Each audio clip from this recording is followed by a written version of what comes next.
তুই আমার চিনোস আমি কে? বাবার বয়সে একজন রোজাদার ব্যক্তির গায়ে হাত তুলতে তোর লজ্জা করলো না? তোর এত বড় সাহস! এই থাম! তুই মাইয়াটারে এমনি এমনি ছেড়ে দিলি? তুই থপ্পড়ের বদলে ওর পরিবারের সবার জীবন আমি নষ্ট করেছিস। বাবা, এটা তুমি কি করলা? যার ভয়ে আমি অস্থির তাকে তুমি বাড়িতে নিয়ে আসলা? এটা ছাড়া আমার আর কোনো উপায়ও ছিল না। আমি একজন মানুষ হিসেবে এটা দায়িত্ব মনে করেছি, সেই জন্য ওকে আমি সাথে করে বাড়িতে নিয়ে আসছি। কিন্তু ও তো একটা খারাপ মানুষ। আল্লাহ যদি চায় না, একজন খারাপ মানুষকে ভালো করতে এক মুহূর্ত সময় লাগে না, বুঝলি? আমি কোথায়? পুলিশ কোথায়? শান্ত হন, আপনি নিরাপদে আছেন, এখানে কোনো পুলিশ নেই। আমি এখানে কিভাবে এলাম? আপনি আমাদের বাসার পাশে অজ্ঞান হয়ে পড়েছিলেন। নামাজ পড়ে আসার সময় আমার বাবা আর ভাই আপনাকে বাসায় নিয়ে আসে। সারা রাত্রি ফোন নিয়ে বসে থাকবা, ঘুমাবা না?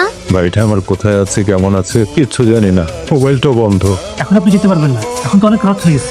সেহরি খেয়ে তারপর যাবেন। আয়শা একদম ঠিক বলেছে, সেহরি খেয়ে রেস্ট নিয়ে তারপরে সকালে তুমি যাবে। একটা প্রশ্ন করি, উত্তর দিবেন? হ্যাঁ বলেন। দুনিয়াতে এত পথ থাকতে আপনি এই পথে কেন হাঁটলেন? এই রাস্তায় কেউ সেধে আসতে বাধ্য হয়, আমিও এটা হয়েছিলাম।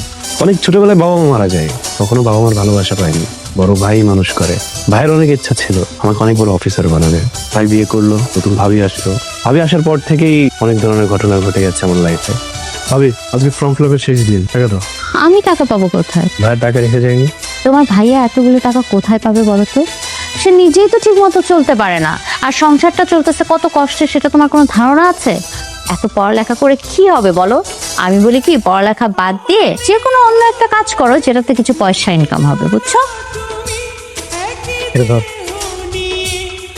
তারপরেই আস্তে আস্তে এলেই না আসা। আল্লাহ মানুষকে অনেকভাবে পরীক্ষা করে, এটাও তোমার জীবনের একটা পরীক্ষা মনে কর। এগুলো নিয়ে একদম মন খারাপ করো না, এখন থেকে চেষ্টা করবে ভালো রাস্তায় চলার।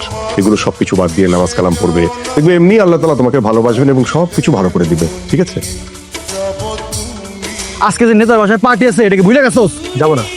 তোর কি হয়েছে ক? কথা হঠাৎ তো শরীর দল। এসব কি হচ্ছে? আমি তো ভাবতাছি হঠাৎ করে ওসমানে এত পরিবর্তন। ওমা, হে রোজা রাখে, নামাজও পড়ে, আমাদের সাথে ঠিকঠাক মিশতেছে না। তোকে আমি টাকা কেন দেই? ওকে নষ্ট করার জন্য। এইটা তো আমি খুব ভালো করেই জানি ভাবে, কিন্তু আমার ভিতরে না জানার খুব আগ্রহ। ওসমানটা নষ্ট করে আপনার কি লাভ? ও যদি নষ্ট হয়ে যায় তাহলে ওকে দিয়ে অনেক টাকা ইনকাম করা যাবে। কিভাবে সেটা আমি তোকে ক্লিয়ার করে দিই। ও নষ্ট হয়ে যাওয়ার পরে হয় ওর মৃত্যু হবে, না হলে ও জেলে যাবে, তখন ওর সব সম্পত্তি হবে আমার স্বামীর।